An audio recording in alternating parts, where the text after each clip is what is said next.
Hello दोस्तों, welcome to the authentic employment notice channel for authentic and accurate information.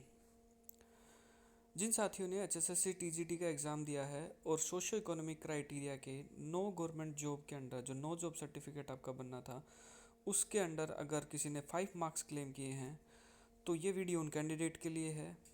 जैसा कि HSSC के portal पे दर्शाया गया था उसमें सिर्फ दो ही कंडीशंस मेंशन थी कि आपके घर पे गवर्नमेंट जॉब नहीं होनी चाहिए और दूसरा कि आपकी जो ग्रोस फैमिली इनकम है वो 1,80,000 से कम होनी चाहिए।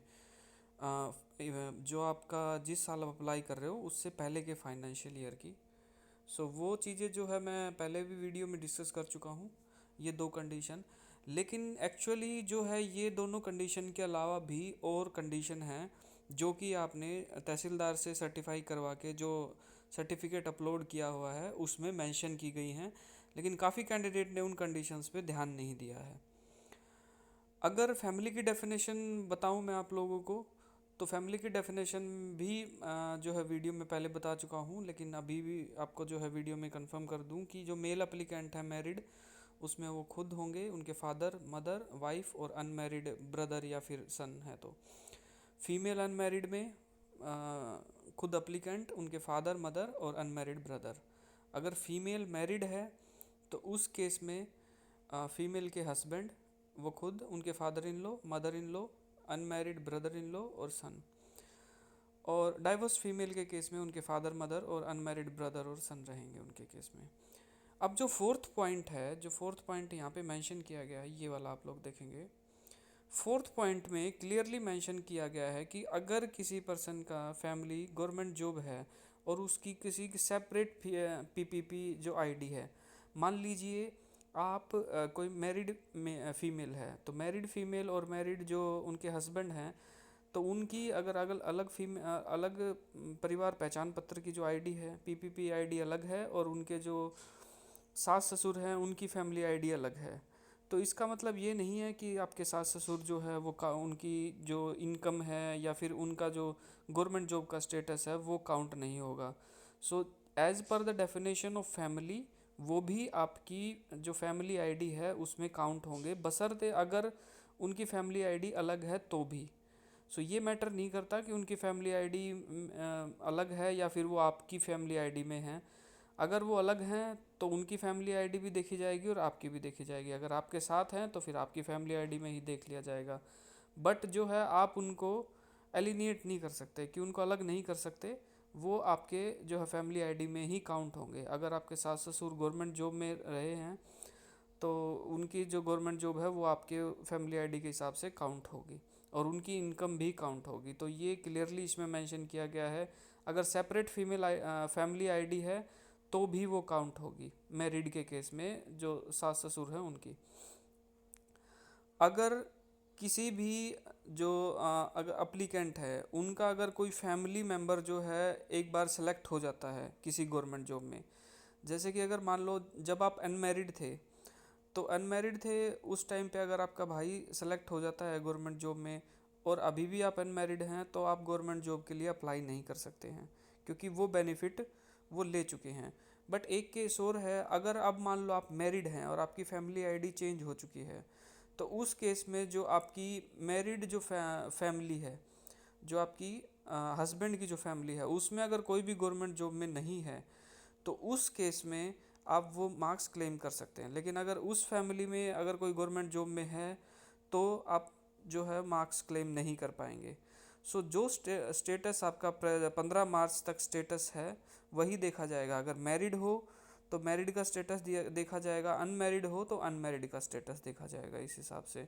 लेकिन अगर एक बार बेनिफिट ले लिया गवर्नमेंट जॉब में, मैं बोल रहा हूँ कि गवर्नमेंट जॉब में अगर एक बार बेनिफिट ले लिया तो फिर आप दोबारा नहीं ले पाएंगे, ये इसमें मेंशन किया गया है।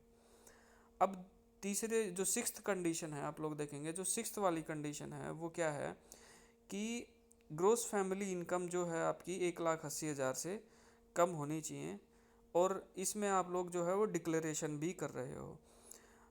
तो सेवन्थ पॉइंट में भी ये डिक्लेरेशन है। अब एट्थ पॉइंट जो है वो क्या है कि जो डिपोनेंट है जो कि ये सर्टिफिकेट सबमिट कर रहा है, उसको जो है, अगर मीनवाइल अगर मान लो कि आपने ये एग्ज़ाम दे रखा है टीजीटी का, और आपके जो भाई हैं या फिर कोई और अगर मैरिड हो, तो अगर कोई जैसे घर में ब्रदर इन लॉ है या कोई और है, आपके हस्बैंड ही हैं, उन्होंने जैसे सीईटी का एग्ज़ाम दे रखा है, तो मीनवाइल अगर मान लो वो सीईटी में सेलेक्ट हो जाते हैं 5 मार्क्स का बेनिफिट लेके, लेकिन जब आपकी एडवर्टाइजमेंट आई थी एचएसएससी टीजीटी वाली, तब जो है वो सेलेक्ट नहीं हुए थे, तो आपने मार्क्स क्लेम कर दिए। जाहिर सी बात है आपने मार्क्स क्लेम करने ही थे।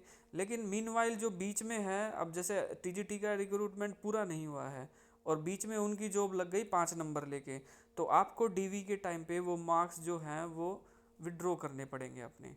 सो इसमें ये भी मेंशन किया गया है, अगर मीनवाइल बीच में अगर कोई भी आपकी फैमिली में से गवर्नमेंट जॉब लग जाता है हरियाणा में या फिर कहीं बाहर भी, अगर वो 5 मार्क्स का बेनिफिट ले लेता है या फिर गवर्नमेंट जॉब लग जाती है, तो आप बेनिफिट नहीं ले पाएंगे। लेकिन गवर्नमेंट जॉब का जो स्टेटस है, आप लोग ध्यान से समझना इस चीज़ को, कि गवर्नमेंट जॉब का स्टेटस है वो 15 मार्च 2023 तक चेक किया जाएगा। अगर कोई 16 मार्च 2023 को गवर्नमेंट जॉब में लग जाता है तो भी आपको 5 मार्क्स मिलेंगे, लेकिन अगर 15 मार्च या 15 मार्च से पहले गवर्नमेंट जॉब में लगता है तो आपको 5 मार्क्स नहीं मिलेंगे। दूसरा क्राइटेरिया क्या है कि अगर मान लो 15 मार्च के बाद आपने, आपके हस्बैंड ने या फिर आपके ब्रदर इन लॉ ने या किसी ने फैमिली में, जो फैमिली आईडी में है आपकी में, उसने जो है वो अप्लाई कर रखा है हरियाणा में ही, जैसे मान लो कि सीईटी के लिए अप्लाई कर रखा है, और मीनवाइल टीजीटी से पहले सीईटी का रिजल्ट आ जाता है और वो सीईटी में सेलेक्ट हो जाता है, तो उस केस में जो है टीजीटी के डॉक्यूमेंट के वेरिफिकेशन के टाइम पे आपको जो आपके सोशो इकोनॉमिक के मार्क्स हैं वो आपको विड्रॉ करने पड़ेंगे। सो ये इसमें 8th पॉइंट में आपको आपके क्लियरली मेंशन किया गया है कि आपको एडवांटेज इस चीज़ का नहीं लेना है। अगर इन बिटवीन बीच में कोई सेलेक्ट हो जाता है आपकी फैमिली आईडी में से कोई मेंबर, तो आपको जो है वो अपने मार्क्स विड्रॉ करने पड़ेंगे। अगर आप सेलेक्ट हो जाते हो टीजीटी में और उनका रिजल्ट सीईटी का बाद में आता है, तो फिर उनको जो है वो मार्क्स विड्रॉ करने पड़ेंगे, चाहे वो उन्होंने अप्लाई करते वक्त आप गवर्नमेंट जॉब में नहीं हो या फिर वो गवर्नमेंट जॉब में नहीं है। लेकिन अगर एक बार बेनिफिट ले लिया फैमिली में से किसी ने, तो दूसरे टाइम जिसका भी बाद में डीवी होगा उसको मार्क्स अपने विड्रॉ करने पड़ेंगे। सो ये जो रूल्स हैं आपके 1 to लेके 9 तक, ये रूल्स में क्लियरली मेंशन किया गया है कि आपको किस टाइप से कैसे कैसे चीज़ें लेके चलनी है और कैसे समझना है इन चीज़ों को। तो ये वीडियो बनाने का पर्पज़ यही था कि जो 3rd पॉइंट में जो आपके 2 पॉइंट दिए गए हैं ये वाले, ओनली इन्हीं 2 पॉइंटों को कंसिडर नहीं करना है। इसमें जो पॉइंट नंबर 6, 7, 8, 9, 4, 5, ये जो भी सब पॉइंट हैं इन सब को भी कंसिडर करके चलना है, ये सब भी कंडीशन में आते हैं।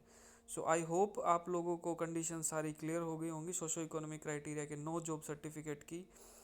अगर आप लोगों को मेरे द्वारा दी गई इन्फॉर्मेशन पसंद आई हो तो वीडियो को शेयर और सब्सक्राइब करें, और अगर वीडियो में दिया गया कंटेंट आप लोगों को आप लोगों को पसंद नहीं आया हो तो चैनल को आप लोग जो है सब्सक्राइब नहीं भी कर सकते और डिसलाइक भी कर सकते हैं। परंतु अगर वीडियो का दिया कंटेंट अगर आपको जेन्युइन और ऑथेंटिक लग रहा है तो प्लीज़ सब्सक्राइब और लाइक ज़रूर करें। धन्यवाद।